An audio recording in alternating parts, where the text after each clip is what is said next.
Good morning everyone, this is Crypto Kronos. Welcome to another cryptocurrency video. Pag-usapan natin ang galaw ni Bitcoin and Ethereum ngayon. So, currently ang value ng Bitcoin is almost 70,000 at tumaas na ang market ng almost 3%. Ayan, dahil sa pump na ito, medyo maganda rin yung volume.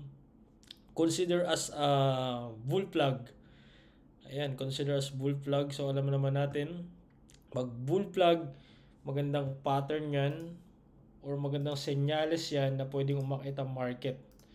Okay, so ang target value niyan is just in case na talagang hindi siya magpe-fake out. Ito, um, considers our wave 5. Yan nga ang wave 5. Okay, so ito yung ating first wave. Ito, 1, 2, 3, 4, and 5. So, potentially na ganun yung mag-play out yung market dito kay Bitcoin. Pero, syempre, do sa mga pinopost ko sa Telegram channel ko, we consider pa rin, syempre, itong mga gantong senaryo. Okay? Ang tawag dyan is head and shoulder pattern. Pero basically, yan na nga umakit na ang Bitcoin. So, mas mataas ang chance na tumaas ang market. Pero, kung bababa man siya, ito yung mga potential target, which is our support level. Ito, 67,200.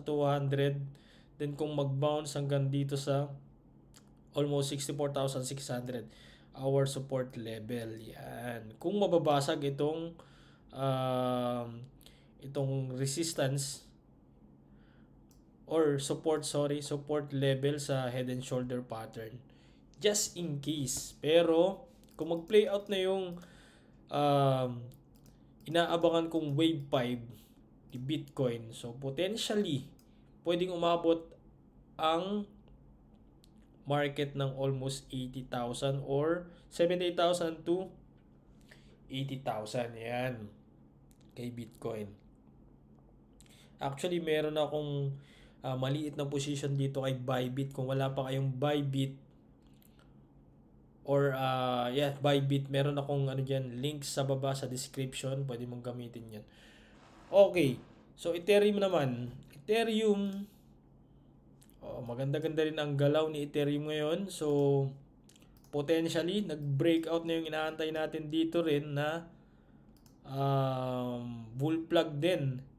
So, bull plug, kaya napakaganda rin nitong i-trade kay Bitcoin. So, nung mga nakaraan araw, no, November, January to.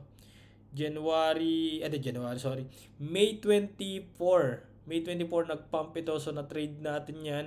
At naka-post din sa Telegram channel ko yung bago mangyari itong pump na ito. So, maraming nakasabay dyan dun sa Telegram channel.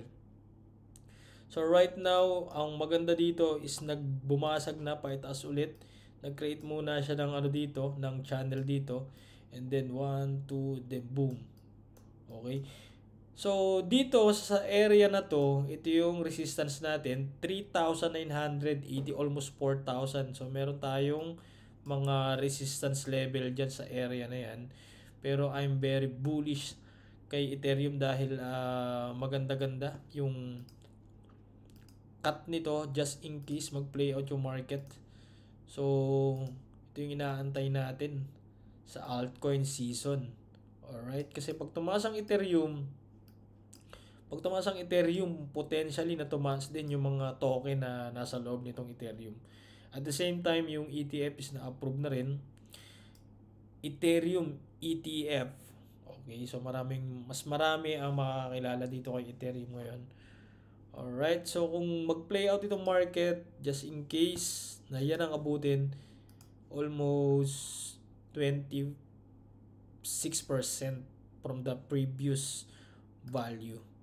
O hindi natin alam kung kailan mangyari yan, or pwede pa rin, syempre, ito yung ating support level naman, 3,730. Or pag minutas itong ating channel na yan, So ito yung next support level. So laging may ganyan, laging may risk management palagi pag nagte-trade. Okay? Lalo na pagka future ka nagte-trade. Okay lang siguro kung long-term holder ka nito. Okay, pero hindi natin ina-advise na sa future mo gagawin yung mga ganyan trade. Basically, yan, nasabi ko na yung mga potential key point ng market. Yan, pasok ka sa Telegram channel ko para lagi kang updated din. Mas ano ako doon, mas nag-update ako doon from time to time. At the same time, yung mga news nag-ano rin ako doon, nagbabagsak din ako doon. Alright? So maraming salamat sa panonood. Kung di ka pa nakasubscribe guys sa ating YouTube channel, you can subscribe and click the notification bell para lagi kang updated sa ating update dito kay Bitcoin. Alright, maraming salamat. See you